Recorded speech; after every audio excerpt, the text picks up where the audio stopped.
کی محبت کے لیے تقاضوں کو پورا کرنا یہ ضروری ہے، دین سیکھیں۔ اور آپ جو دوست یہاں پہ تشریف فرما ہیں، پہلے سے آ کے بیٹھے ہیں، میں آپ سے عرض کروں، آپ حضور صلی اللہ علیہ وآلہ وسلم کی وراثت لے رہے ہیں۔ آپ یہ علم سرکار نے فرمایا میری وراثت ہے، اور میری وراثت کے سب سے بڑے جو وارث ہیں وہ علماء کرام ہیں، علماء کے بعد آپ ہے ساری، آپ یہ وراثت سرکار کے لینے آئے ہیں۔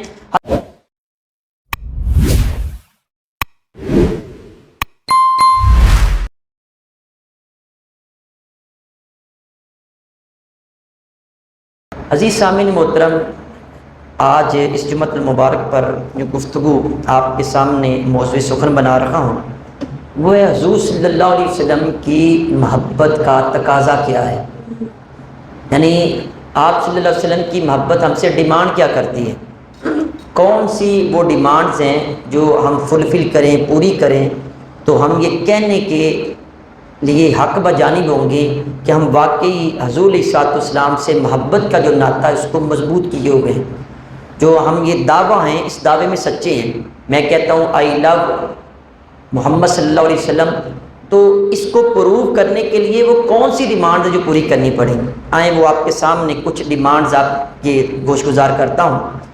محبت رسول صلی اللہ علیہ وسلم کے تقاضوں میں سے ایک تقاضا یہ ہے کہ سرکار دو عالم صلی اللہ علیہ وسلم کی آمد پر اظہار مسرت کیا جائے، خوشی کا اظہار کیا جائے، یا کنجوسی نہ کی جائے، یہاں پہ وہ جو کنٹرولز ہیں وہ نہ لگائے جائیں، ایسے نہیں کرنا ویسے نہیں کرنا۔ جو بدعات تھیں ہم نے کھل کے علل اعلان اور وہ ڈنکے کی چوٹ پہ دھڑلے کے ساتھ میں نے بیان کی، یہ والی بدعات ہیں، ان کو ہم نے ختم کرنا ہے۔ یہ بدعات نہ ہو، باقی میلاد منائیں، رستے سجائیں، گلیاں سجائیں، گھر سجائیں، لنگر پکائیں، کھانے کھلائیں، اور جتنا بھی سرکار کی آمد کی خوشی کی جائے کریں ضرور، اور اس کی ہمارے بچوں کے اندر یہ کریز ہو کہ بھائی ہم حضور علیہ السلام کا میلاد ہم نے کرنا ہے۔ اچھا آپ یہ کہیں گے کیا حضور علیہ السلام کی آمد کی خوشی میں کیا کسی نے ایسا کیا ہے؟ ہاں، جب آپ صلی اللہ علیہ وآلہ وسلم مدینہ شریف تشریف لائے تو اس وقت جلوس، ایک بڑے جلوس نے حضور کا استقبال کیا، جب آپ وہاں مائیگریشن کر کے مدینہ شریف آئے، پھر وہاں حضور صلی اللہ علیہ وسلم کی آمد کی خوشی میں جشن کے طور پر اونٹ ذبح کیے گئے، بکریاں ذبح کی گئیں، اور آپ نے دیکھا ہوگا کہ 12 ربیع الاول شریف والے دن کسی نے وہ کٹا پکایا ہوا ہے، کسی نے وہ پراٹھے لگا رہا ہے، کوئی کھیر تقسیم کر رہا ہے، کوئی کیا کر رہا ہے، تو بٹھا کے لوگوں کو کھلائیں، مہمان نوازی کریں، حضور کی آمد کی خوشی میں لوگوں کا اکرام کریں، دی بیسٹ ہے، یہ محبت کا تقاضا ہے۔ پھر اسی طرح آپ صلی اللہ علیہ وسلم کی آمد کی خوشی میں گارڈ آف آنر بھی انہوں نے پیش کیا، وہ جو مدینہ شریف کے صحابہ تھے انہوں نے وہ تلواریں پہن کے اپنے انداز میں فوجی لباس پہن کے، جن کو گارڈ آف آنر کہتے ہیں، وہ انہوں نے پیش کیا، تو یہ بھی ہم کر سکتے ہیں۔ اچھا اگر ہمارے وہ گارڈ آف آنر پیش کرنے کے لیے توپوں کی سلامی دی جا سکتی ہے تو کیا سرکار دو عالم صلی اللہ علیہ وسلم کی آمد کی خوشی میں سلام نہیں دی جا سکتی؟ اب یہاں پہ میں آپ سے عرض کروں کہ وہ بہت زیادہ لوگ وہ کنجوسی کر جاتے ہیں، نہیں جی یہ یہاں ہوتا ہے تو یہاں نہیں خرچ ہو سکتا، تو بھائی کس نے کہا یہاں خرچ نہ کرو؟ ہم نے کب کہا ہے کہ آپ صرف کھانے تک محدود رہیں؟ غریب کی بیٹی کی شادی بھی کروائیں، آپ غریبوں کی مدد بھی کریں، لوگوں کی ہیلپ آؤٹ بھی کریں، آپ سب کچھ کریں آپ، لیکن اس کا یہ مطلب نہیں کہ اس چیز کو جو مخصوص سرکار کی آمد کی خوشی میں کر رہے ہیں تو اس کو آپ منع کر دیں، تو ایسی یہ بالکل غلط بات ہے۔ حضور صلی اللہ علیہ وسلم کی آمد کی خوشی میں جو صحابہ کرام تھے مدینہ شریف کے، عورتیں مرد وہ چھتوں کے اوپر چڑھ گئے، غلام اور بچے وہ بھی رستوں میں آ گئے، اور وہ نعرے بلند کر رہے تھے، ہم بھی نعرے لگاتے ہیں، یا رسول اللہ، نعرہ رسالت، نعرہ حیدری ہم کرتے ہیں، تو وہاں وہ بھی نعرے لگا رہے تھے، یہ حدیث شریف کے لفظ ہیں، وہ کہتے ہیں یا محمد یا رسول اللہ، یا محمد یا رسول اللہ، ایک روایت میں جاء محمد جاء رسول اللہ، جاء محمد جاء رسول اللہ، وہ بھی نعرے بلند کر رہے تھے۔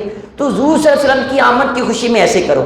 اچھا پھر وہ جو چھوٹی چھوٹی بچیاں تھیں بنو نجار کی، حضور علیہ السلام کے ننھال تھے، آپ صلی اللہ علیہ وسلم کے یہ جس کو پنجابی میں نانکے کہتے ہیں لگتے تھے، تو وہاں جو بنو نجار کی بچیاں تھیں انہوں نے تو ترانے گائے، کس طرح؟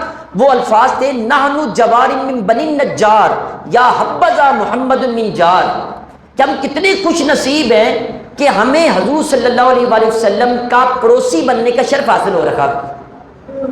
تو اس طرح انہوں نے محبت کا اظہار کیا۔ تو جو حضور صلی اللہ علیہ وسلم کی محبت کے تقاضے اس میں یہ کہ سرکار کی آمد کی خوشی میں بندہ وہ خوشی کا اظہار کرے۔ اچھا پھر اس سے آگے بڑھیں، محبت کے تقاضوں میں سے ایک تقاضا یہ بھی ہے کہ دین مصطفیٰ کریم صلی اللہ علیہ وسلم کی خدمت کی جائے۔ اچھا یہ جو ڈیمانڈز ہیں جو آپ کے سامنے عرض کرنے لگا ہوں یہ بڑے غور سے سننے والی ہیں کہ آپ صلی اللہ علیہ وآلہ وسلم کے دین کی خدمت کرنا یہ بھی محبت کا تقاضا ہے۔ اگر آپ دین کی خدمت کریں گے تو میں یہ کہہ سکوں گا واقعی حضور صلی اللہ علیہ وسلم سے محبت کرتے ہیں۔ اچھا اب آپ دیکھیں کہ اس دین کی خدمت کرنے کے لیے سرکار نے کیا کیا، آپ صلی اللہ علیہ وآلہ وسلم نے پتھر اپنے جسم پہ برداشت کیے، کانٹے بچھائے گئے، حضور صلی اللہ علیہ وسلم وہ خانہ کعبہ میں نماز ادا فرما رہے تھے، اجڑی آپ کے اوپر بچھائی گئی، آپ صلی اللہ علیہ وسلم کے ساتھ کتنی جنگیں کی گئی، بہت زیادہ پلان کیے گئے سرکاری دو عالم صلی اللہ علیہ وسلم کو نعوذ باللہ من ذالک وہ قتل کرنے کے، شہید کرنے کے۔ تو یہ ساری جو مشکلات برداشت کی کس لیے کی ہیں؟ اسی دین کی خدمت کے لیے کی ہیں۔ اچھا اب یہ جو دین مصطفی صلی اللہ علیہ وسلم کی خدمت کرنا یہ محبت کا بہترین تقاضا ہے، اس کو آپ پورا کرنے کی کوشش کریں۔ اچھا وہ کیسے پورا کریں آپ، وہ دین مصطفی کی آپ نے خدمت کیسے کرنی ہے؟ میں کچھ چیزیں آپ کے سامنے رکھ کرتا ہوں۔ سب سے پہلے یہ آپ دین سیکھیں، دین کو لرن کریں، یہ بھی محبت کا تقاضا ہے، دین کو سیکھنا۔ اچھا ہمارے پاس اتنا وقت نہیں ہوتا ہے کہ ہم جمعہ ٹائم کے اوپر پڑھنے کے لیے آ جائیں۔ ابھی یہ 3 4 5 صفحے ہیں، آپ دیکھیں کہ وہ لیکچر شروع ہو چکا ہے لیکن لوگ ابھی گھروں میں بیٹھے ہیں، آئیں گے 2 رکعتیں پڑھیں گے اور جوتی پکڑیں گے دوڑ کے چلے جائیں گے، باقیہ نماز بھی نہیں پڑھتے۔ اچھا اب وہ بندہ اگر کہے کہ غلام میں یہ رسول میں موت بھی قبول ہے، کہ جمعے کا آدھا گھنٹہ دین سیکھنا قبول نہیں ہے؟ کیسے ہم عجیب لوگ بن گئے ہیں۔ ہم یہ کہتے ہیں کہ ہمیں پیک شدہ کوئی جنت ملے، سارا سال کریں 1 لاکھ روپیہ لگائیں اور جنت مل جائے۔ نہیں بھائی، حضور کی محبت کے لیے تقاضوں کو پورا کرنا یہ ضروری ہے، دین سیکھیں۔ اور آپ جو دوست یہاں پہ تشریف فرما ہیں، پہلے سے آ کے بیٹھے ہیں، میں آپ سے عرض کروں آپ حضور صلی اللہ علیہ وآلہ وسلم کی وراثت لے رہے ہیں۔ آپ یہ علم سرکار نے فرمایا میری وراثت ہے، اور میری وراثت کے سب سے بڑے جو وارث ہیں وہ علماء کرام ہیں، علماء کے بعد آپ ہیں سارے، آپ یہ وراثت سرکار کے لیے آئے ہیں۔ حضرت عبداللہ بن مسعود رضی اللہ تعالیٰ عنہ آپ ایک مرتبہ لیکچر دے رہے تھے صحابہ کرام کو، تو ایک دیہاتی قریب سے گزرا، تو اس نے کہا جی یہ کیا کر رہے ہیں آپ نے فرمایا یہ لوگ کیا کر رہے ہیں؟ آپ نے فرمایا یکتسمون میراث محمد صلی اللہ علیہ وسلم، کہ یہ لوگ حضور علیہ السلام کی وراثت میں سے اپنا اپنا حصہ لے رہے ہیں، یہ دین سیکھ رہے ہیں۔ اچھا وراثت کیا ہوتی ہے؟ بندہ فوت ہو جائے تو اس کے مرنے کے بعد جتنی جائیداد ہے وہ رشتہ داروں میں، بیٹے بیٹیوں میں، بیوی میں اور رشتہ داروں میں تقسیم ہو جاتی ہے، وہ وراثت ہوتی ہے۔ انبیاء علیہ السلام کی وراثت یہ نہیں ہے دولت دراہم اور دنانیر نہیں ہے، ان کی وراثت یہ علم ہے۔ اگر آپ یہاں پہ بیٹھے ہیں آپ سرکار دو عالم صلی اللہ علیہ وسلم کی وراثت حاصل کر رکھے ہیں۔ تو اسی طرح صحابہ تو علی الاعلان کہتے تھے وراثت رسول صلی اللہ علیہ وسلم لیا کرو۔ اچھا ایک مرتبہ حضرت ابو ہریرہ رضی اللہ تعالیٰ عنہ اب بازار چلے گئے، مارکیٹ چلے گئے۔ اچھا مارکیٹ میں جا کے اونچی اونچی آواز میں بلند آپ نے کہنا شروع کر دیا، لوگوں جلدی کرو مسجد چلو، حضور علیہ السلام کی وہاں پہ وراثت تقسیم ہو رہی ہے، جان عالم صلی اللہ علیہ وسلم کی جو وراثت ہے وہ تقسیم ہو رہی ہے۔ اچھا لوگوں نے مارکیٹ چھوڑی فوراً مسجد گئے، جب مسجد گئے تو وہاں دیکھا سارا منظر دیکھ کے واپس ہے کہ ابو ہریرہ وہاں تو کچھ ہی تقسیم نہیں ہو رہا، کیا مطلب ہے کہ وہاں کچھ لوگ نماز پڑھ رکھے ہیں، کچھ قرآن پاک کی تلاوت کر رکھے ہیں اور کچھ لوگ حلال و حرام کے مسائل سیکھ رکھے ہیں، تو وراثت کہاں پہ ہے؟ تو حضرت ابو ہریرہ نے فرمایا کہ نادانو یہی تو علم سیکھنا ہی تو حضور علیہ السلام کی وراثت ہے جو وہاں تقسیم کی جا رہی ہے۔ اچھا آپ پورے یقین سے کہہ سکتے ہیں کہ آپ مسجد میں آئے ہیں، یہ جمعے کی 2 رکعتیں خالی پڑھنے سے فرض تو ادا ہو جائے گا، لیکن یہ آپ حضور علیہ السلام کی وراثت حاصل کرنے کے لیے آئے ہیں جو کہ حضرت ابو ہریرہ مارکیٹوں میں جا کے اعلان کیا کرتے تھے۔ تو عزیز سامعین محترم، حضور صلی اللہ علیہ وسلم کی محبت کے تقاضوں میں دین مصطفی کی خدمت کا پہلا طریقہ یہ ہے آپ دین سیکھیں۔ اچھا دوسرا اس کا طریقہ یہ ہے کہ آپ دوسروں کو دین سکھائیں۔ اچھا آپ آفیسر ہیں، آپ کے سبارڈینیٹس ہیں، آپ ان کو دین سکھائیں۔ آپ کے ماتحت جتنے بھی لوگ ہیں ان تک آپ دین پہنچائیں، چاہے وہ آپ کی اولاد ہے، آپ کے بہن بھائی ہیں، آپ فیکٹری کے اونر ہیں تو وہاں پہ جتنے ملازم ہیں، آپ اسکول ٹیچر ہیں، کلاس کے جتنے بچے ہیں ان کو سکھائیں، آپ اسکول کے ہیڈ ہیں پورے بچوں کو سکھائیں، آپ دکان میں ہیں، آپ کے ماتحت 2-3 ملازم کام کرتے ہیں ان کو دین سکھائیں۔ یہ دین سکھانا اور اس پہ عمل کروانا، اور صحابہ بڑی سختی سے عمل کرتے تھے۔ حضرت عبداللہ بن مسعود رضی اللہ تعالیٰ عنہ، آپ ایک مرتبہ تشریف فرماتے، آپ کا بیٹا آ گیا، اس نے ریشمی قمیض پہن رکھی تھی، ریشم کی قمیض۔ جیسے ہی حضرت عبداللہ بن مسعود نے اس کو دیکھا، آپ نے پکڑا قمیض پھاڑ دی، اتروائی نہیں، قمیض پھاڑ کے دور پھینک دی، اور پھر اپنے بیٹے سے کہنے لگے بیٹا اذهب الى امک فقل لها فلتلبسک قمیصا غیر ھذا، بیٹا جاؤ اپنی والدہ محترمہ سے گھر جا کے کہو آپ کو کوئی اور قمیض پہنا دے، کیونکہ حضور صلی اللہ علیہ وسلم نے ریشم کا لباس پہننے سے منع فرمایا ہے۔ یہ ہے دوسروں کو دین سکھانا۔ اچھا میں آپ سے عرض کروں، کیا آپ اپنے بچوں کو دین سکھاتے ہیں؟ ہاں، ہم ایک چیز سکھاتے ہیں، بیٹا آپ نے اسکول جانا ہے، ٹائی لگا کے جانا ہے، پینٹ سے شرٹ یونیفارم پہننا ہے، شوز آپ کے پالش ہوں، آپ نے بیگ پہننا ہو، بوتل اس کے اندر ہو، ٹفن باکس آپ کا ہو، آپ کی پاکٹ منی اتنی ہو، یہ چیزیں سکھاتے ہیں۔ کیا کبھی آپ نے یہ پوچھا ہے آ کے شام کو بیٹا 5 نمازیں پڑھی یا نہیں پڑھی؟ میں آپ سے پوچھنا چاہتا ہوں، ہم نے کبھی نہیں پوچھا۔ ہاں یہ پوچھتے ہیں آ کے شام کو گھر میں آتے ہیں، ہاں مجھے یہ بتاؤ کہ آج یہ ٹیوشن گیا ہے، آج یہ اسکول گیا ہے، آؤ مجھے دکھاؤ کون کون سے آپ نے کام کیا ہے۔ کیا کبھی آپ نے یہ پوچھا بیٹا 5 نمازیں پڑھی؟ نہیں پوچھتے ہم۔ دوسروں کو دین سکھائیں، جہاں آپ کا اختیار ہے وہاں دین سکھائیں، تو یہ محبت رسول صلی اللہ علیہ وسلم کا بہترین تقاضا ہے جو آپ سے محبت رسول تقاضا کر رہی ہے کہ آپ اپنے بچوں کو دین سکھائیں۔ پھر عزیز سامعین محترم، یہ دین سیکھنے سکھانے کے لیے صحابہ نے بڑی قربانیاں پیش کی ہیں۔ ایک دفعہ کریم آقا صلی اللہ علیہ وآلہ وسلم کے پاس کوئی قبیلے والے لوگ آئے، جی ہمیں کچھ لوگ دیں جو ہماری تربیت کریں۔ 70 صحابہ کرام جو قرآن پاک اچھا پڑھتے تھے، آپ نے فرمایا ان کو ساتھ لے جاؤ۔ ان ظالموں نے کیا کیا، رستے میں جا کے 70 کے 70 قاری قرآن صحابہ کرام کو شہید کر دیا۔ یہ دین ہمارے تک جو پہنچا ہے، صحابہ نے بڑی قربانیاں دی ہے، تو ہم یہ دین لوگوں کو سکھا بھی نہیں سکتے ہیں؟ تو آپ لوگوں کو، دوسروں کو دین سکھائیں جو آپ کے نیچے لوگ ہیں، جو آپ کی بات مانتے ہیں۔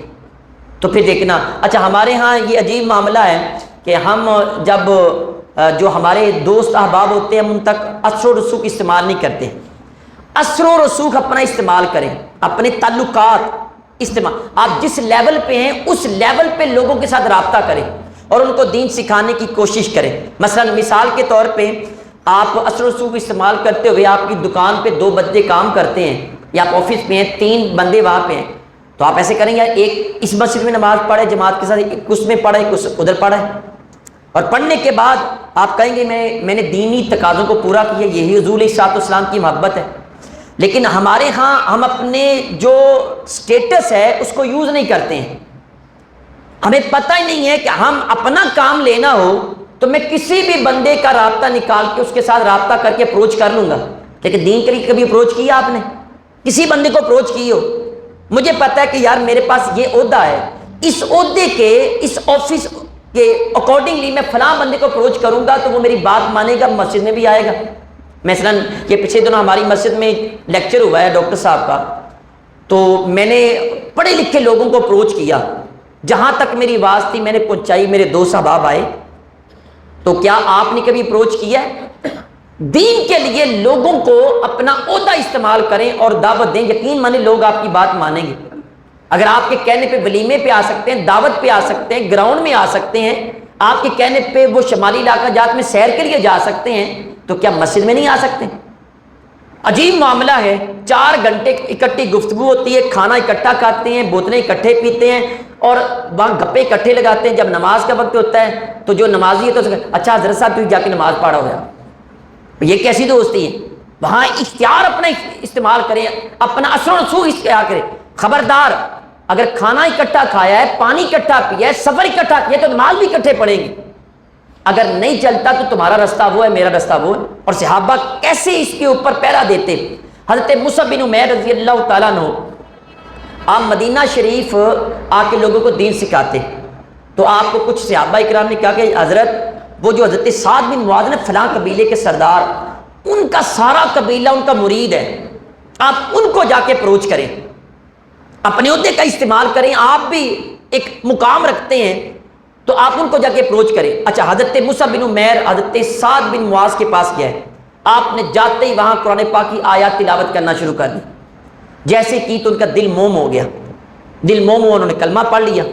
اب کلمہ پڑھنے کے بعد دیکھیں کہ وہ اپنے قبیلے کے پاس جا کے اپنا اثر و رسوخ کیسے استعمال کرتے ہیں، جہاں پتہ کہ میری بات چلتی ہے، میری بات مانی بھی جاتی ہے، میری بات کان دھر کے سنی بھی جاتی ہے، اور میرا ادب و احترام بھی کیا جاتا ہے، یہ میری بات کبھی موڑیں گے نہیں، ٹھیک ہے، میری ضرور حیا کریں گے۔ تو اب حضرت سعد بن معاذ اپنے قبیلے کے پاس گئے، جا کے ان سے پوچھا بتاؤ میرے بارے میں تمہارا کیا خیال ہے، میں کس حیثیت کا بندہ ہوں؟ وہ عورتیں مرد کہنے لگے کہ جناب آپ ہمارے سردار ہیں، عمدہ رائے والے ہیں، اور آپ سب سے بابرکت اور کامیاب ہیں۔ جب آپ نے ان سے سن لیا، اس کے بعد اگلا جملہ سنیں کہ دین کی طرف لانے کے لیے آپ کا انداز کیا تھا۔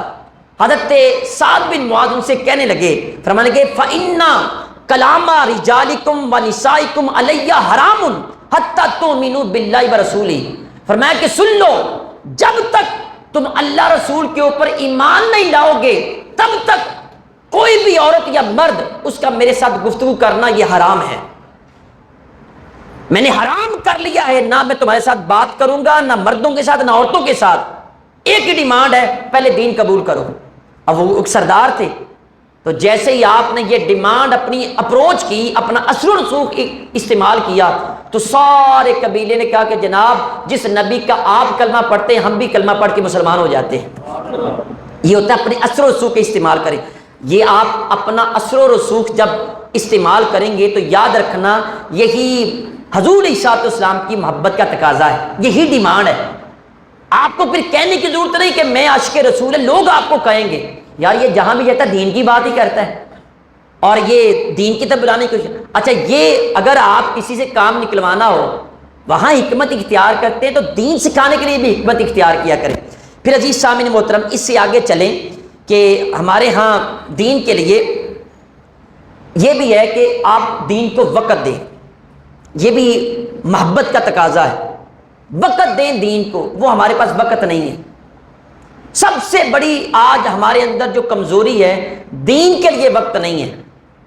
میں آپ سے عرض کروں کہ صبح سے شام تک میں نے اپنی آنکھوں سے لوگوں کو دیکھا ہے کہ وہ جو نیوز بلیٹن آتے ہیں نا، ہر گھنٹے کے بعد وہ ریوائز ہوتے ہیں۔ رات 12 بجے آپ خبریں سن لیں اور دن 12 بجے تک یا اگلے رات 12 بجے تک تقریباً وہ 19-20 کا فرق ہوتا ہے، باقی ساری خبریں وہی چلتی رہتی، کچھ بریکنگ نیوز آ گئی۔ اور ہمارے یہاں کہ 1 گھنٹہ تازہ دم ہو کے بیٹھتے ہیں، جی خبریں سننی ہیں، بچوں کو خاموش کروا دیا، سب کو یہ خبریں سنی، اب وہ 15 منٹ 20 منٹ وہ سن لی، اس کے بعد پھر وہ چلتے زیادہ پونا گھنٹہ گزار دیا، اگلے گھنٹے پھر تیار ہو جاتے ہیں۔ 20 دفعہ دن میں خبریں سنی جاتی ہیں لیکن دین کے لیے وقت نہیں ہے۔ مسجد میں آنے کے لیے آدھا گھنٹہ یہ تقریر کا ہوتا ہے، اور آپ کو پتہ ہے کہ یہ اسٹینڈرڈ ٹائم ہے، ٹائم کے اوپر نو کمپرومائز، جو ڈیوریشن ہے نو کمپرومائز۔ آپ کو پتہ ہے کوالٹی ٹائم میں کوالٹی ایجوکیشن ملتی ہے لیکن پھر بھی آپ ٹائم پہ نہیں آتے۔ تو محبت کا تقاضا ہے کہ یہ ہے دین مصطفی صلی اللہ علیہ وسلم کی خدمت کریں، کس طرح؟ دین کو وقت دیں۔ آپ دین کو وقت دیں گے پھر دیکھنا دین کیسے وہ آپ سے آگے آگے پھیلتا ہے۔ اچھا، میں یہاں پہ یہ عرض کروں کہ کیا صحابہ کرام دین کو وقت دیتے تھے تو کیا وہ ویلے تھے؟ سوچنے والی بات ہے۔ کیا وہ کاروبار نہیں کرتے تھے؟ کیا ان کے اندر بزنس مین نہیں تھے؟ کیا وہ تاجر نہیں تھے؟ کیا وہ ٹیچر نہیں تھے؟ وہ جاب نہیں کرتے تھے؟ مزدوریاں محنت نہیں کرتے تھے؟ سارا دن وہ مسجد میں بیٹھے رہتے تھے؟ ہمارے ہاں سب سے بڑا یہ مسئلہ ہے، نہیں جی وہ دکان بند نہیں ہوتی، وہاں پہ رہنے والا یہ نہیں ہوتا۔ میں ایک مرتبہ ایک بندے نے مجھ سے مسئلہ پوچھا، وہ لنڈے بازار میں اس کی دکان تھی، تو اس نے کہا جی وہ ایسے ہو جاتا ہے، وہ لوگ کپڑا اٹھا کے لے جاتے ہیں، سامان باہر زیادہ پڑا ہوتا ہے اور وہاں لوگ چوریاں بڑی کرتے ہیں، تو وہاں پہ ٹائم نہیں لگتا، ٹائم بالکل تھوڑا ہوتا ہے، مسجد تھوڑی سی دور ہے۔ ایسے مقصد صرف یہ تھا کہ حضرت صاحب یہ کہہ دے کہ دکان پہ نماز پڑھنا جائز، جماعت چھوڑ دیں۔ طرح طرح کے بندے بہانہ کرتا ہے۔ اور پھر میں آپ سے عرض کروں، کچھ ابھی چند مہینے نہیں گزرے، وہاں لنڈے بازار کے اندر وہ شارٹ سرکٹ ہوا، آگ لگی اور ساری مارکیٹ جل گئی۔ کہاں گیا تمہارا مال؟ ہم لوگوں کو ٹائم نہیں دیتے، ہم سمجھتے کہ صحابہ کرام وہ ویلے تھے، اور بھائی وہ بھی کاروبار کرتے تھے، لیکن انہوں نے کس اچھے انداز میں دین سیکھا اور سکھایا، کمال کر دی۔ وہاں پہ حضرت عمر فاروق اعظم رضی اللہ تعالیٰ عنہ آپ کے ایک ہمسائے تھے، تو آپ ان سے کہنے لگے یار بات یہ ہے، روزانہ حضور علیہ الصلوۃ والسلام کے پاس جا کے دین سیکھنے کے لیے وقت نہیں ہے، کاروبار بھی کرنا ہوتا ہے۔ یہ امیر المومنین عمر فاروق اعظم کی بات کر رہا ہوں۔ تو آپ نے کہا ایسے کرتے ہیں، ہم باری باندھ لیتے ہیں، ایک دن تم جایا کرو دین سیکھنے، جو سیکھا ہو مجھے سکھایا کرو، ایک دن میں جاؤں گا، جو سیکھا ہوگا تمہیں آ کے سکھاؤں گا۔ عمر فاروق اعظم کننا نتناوب النزول علی رسول اللہ ینزل یوما انزل یوما، اور فرمایا کہ ایک دن تم جاؤ، باری باندھ لیتے ہیں، تم جا کے دین سیکھو، آ کے مجھے سکھانا، دوسرے دن میں جاؤں گا، میں تمہیں دین سکھا دوں گا۔ اچھا کیا آپ نہیں ایسا کر سکتے؟ اگر آپ فیکٹری کے اونر ہیں، دکان کے مالک ہیں، تو آپ ایسا نہیں کہہ سکتے آپ باری باندھ لیں، یار آپ ادھر سے جا کے دین سیکھیں، میں ادھر سے سیکھ کے آتا ہوں، ایک رات تم دین سیکھا ہو، ایک رات میں دین سیکھ لیتا ہوں۔ کیا کبھی آپ نے اس عمر میں آ کے، بزرگ بھی بیٹھے ہیں، جوان بھی بیٹھے، کبھی آپ نے قرآن پاک کی کوئی آیت سیکھی ہو ترجمے کے ساتھ؟ بالکل ختم ہے بات، ہم صرف تسبیحاں، ٹوپی، مسلح یہی لے کے پھر رہے ہیں، ہمیں قرآن پاک تو آتا ہی نہیں، جو سب سے سرکار دو عالم صلی اللہ علیہ وسلم کا بڑا معجزہ تھا۔ تو دین کو وقت دینا، یاد رکھیں یہ بھی دین مصطفی صلی اللہ علیہ وسلم کی خدمت ہے، اور یہی محبت کا تقاضا ہے۔ اس سے آگے چلیں، دین کا ایک تقاضا یہ ہے کہ دین کے اوپر مال خرچ کیا جائے۔ حضور کی محبت کا تقاضا کیا ہے؟ ہم دین کے اوپر مال خرچ کریں۔ اچھا مال کہاں خرچ کریں؟ نعت خانوں کے اوپر خرچ کریں، یا وہ جو موضوع روایات سنانے والے، کان پہ ہاتھ دھر کے گفتگو کرنے والے وہ جاہل مقرر، ان پہ خرچ کریں؟ افسوس ایک رات میں ایک مقرر آتا ہے، نعت خواں آتا ہے، 5 لاکھ روپیہ لے کے چلا جاتا ہے، اور یہاں پورا سال 24 گھنٹے 12 مہینے ڈیوٹی دینے والا امام مسجد، اس کی سارے سال کی تنخواہ بھی 2 لاکھ نہیں ہوتی۔ 200 روپے کلو دودھ ہے، 2.5 کلو دودھ ہے، 15,000 کا دودھ بنتا ہے، اور ہم عاشق رسول ہیں، ہم نے لاکھوں روپیہ خرچ کر دیا، لیکن کیا کبھی آپ نے دین والوں پہ خرچ کیا؟ آ کے پوچھا کہ ڈیمانڈ کیا ہے اس کی؟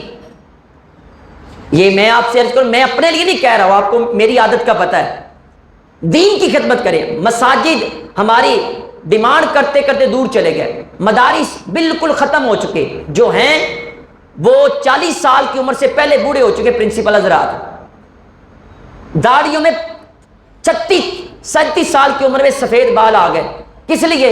کبھی اساتذہ کی تنخواہیں پوری نہیں ہوئی، بچوں کا راشن پورا نہیں ہو رہا، اور یہ حضرات اپنی طرف سے عاشق رسول بنے ہیں، اور پتہ نہیں کہاں کہاں خرچ کر رکھے ہیں، دینی مدارس کی طرف دھیان نہیں، بچوں کو اسکالرشپ دیں۔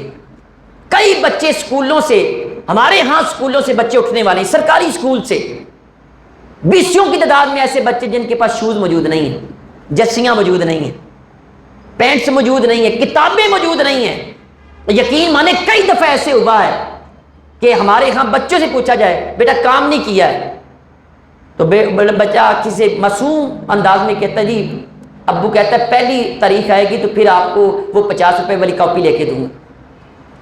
یہ بھی دین کا تقاضا ہے، بچوں کو ان کے اوپر خرچ کیا جائے، جو دین کے اصل مصرف ہے وہاں پہ خرچ کیا جائے۔ ہم اس سے بہت دور چلے گئے، ہم تو وہاں خرچ کریں گے نا جہاں سب کو دکھائی دے گا، تو دینی معاملات میں خرچ کریں۔ اور صحابہ کرام خرچ کرتے تھے، میرا رب ان پہ فخر کرتا تھا۔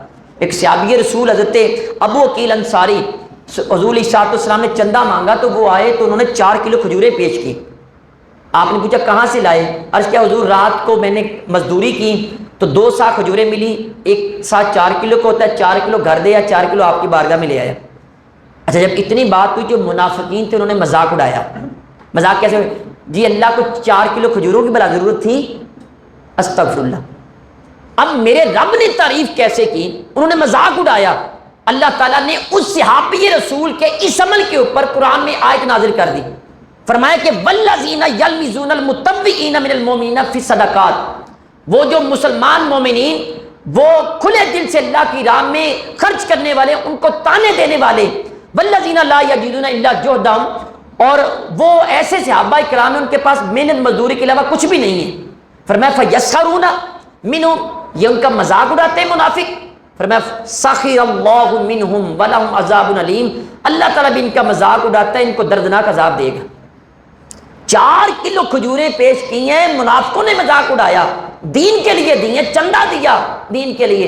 اللہ تعالیٰ نے قرآن پاک میں اس کی تعریف فرما دی، فرمایا منافقوں کا جواب محبوب نہ آپ نے دینا ہے نہ ابو عقیل نے دینا ہے، ان کا جواب میں دیتا ہوں کہ تم ان کا مذاق اڑاتے ہو، میں تمہیں دردناک عذاب دوں گا۔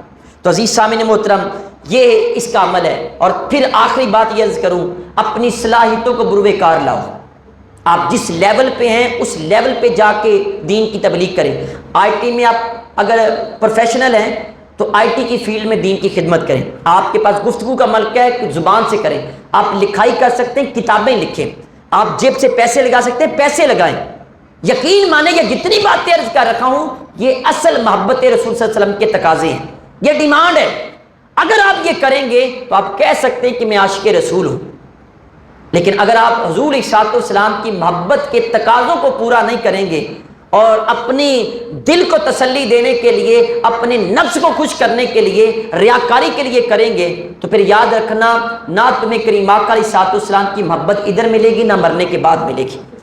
اپنے اثر و رسوخ کو قائم کریں، اپنی جو صلاحیتیں ان کو بروئے کار لگائیں۔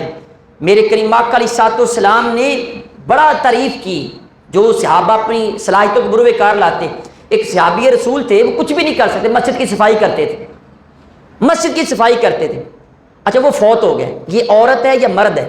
حبشی، حدیث میں آتا ہے، صحابی کو یہ ڈاؤٹ تھا۔ اچھا وہ فوت ہو گئے، صبح کریم آقا اور رات لیٹ نہیں، جب فوت ہوئے صحابہ نے ان کا جنازہ پڑھا دیا کہ سرکار آرام کر رہے ہیں، لہٰذا حضور علیہ السلام کو بتاتے نہیں۔ جب صبح ہوئی تو آپ علیہ السلام نے پوچھا جی وہ جو نوجوان مسجد کی صفائی کرتا ہے یہ بڑھیا کہاں؟ اس کے حضور وہ تو فوت ہو گیا، ہم نے رات کو جنازہ ان کا پڑھا کے دفن بھی کر دیے۔ میرے کریم آقا علیہ السلام اس کی قبر پہ چلے گئے، صحابہ کو لے کے گئے، جا کے قبر پہ دوبارہ جنازہ پڑھا، اس کا دوبارہ پڑھا اور فرمایا کہ یہ کہا کرتا تھا مجھے مسجد کی صفائی کرنا اچھا لگتا ہے۔ یہ بھی دین کی خدمت ہے۔ اور آج ہمارے ہاں مسجد کی ٹوٹیوں کی صفائی کرنے میں مولوی صاحب ہے ٹوٹیاں گندیاں ہوئی ہیں، مسواک ڈگی ہے، اینا گند پہ صاف کنے کرنا ہے؟ کیا مسجد آپ کی نہیں ہے؟ آپ اللہ کے بندے نہیں ہیں؟ میں آپ سے عرض کروں، میں ایک دفعہ لاہور میں ایک نوجوان سے ملا تو وہ نا جوتے شام کے وقت صفائی کرا جوتوں والی جگہ پہ، تو میں نے اس کو کہا کہ یار یہ کیا کر رہے ہو؟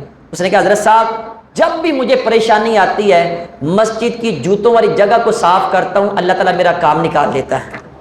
یہ مسجد بڑی کمال کی چیز ہے، دین کے تقاضوں کو پورا کریں، یہی محبت رسول ہے، یہی عشق رسول ہے۔ اللہ تعالیٰ کی بارگاہ میں دعا ہے جو کچھ پڑھا سنا اس پر عمل کر کے آگے پہنچانے کی توفیق عطا فرمائے۔ وما علیہ الا البلاغ المبین۔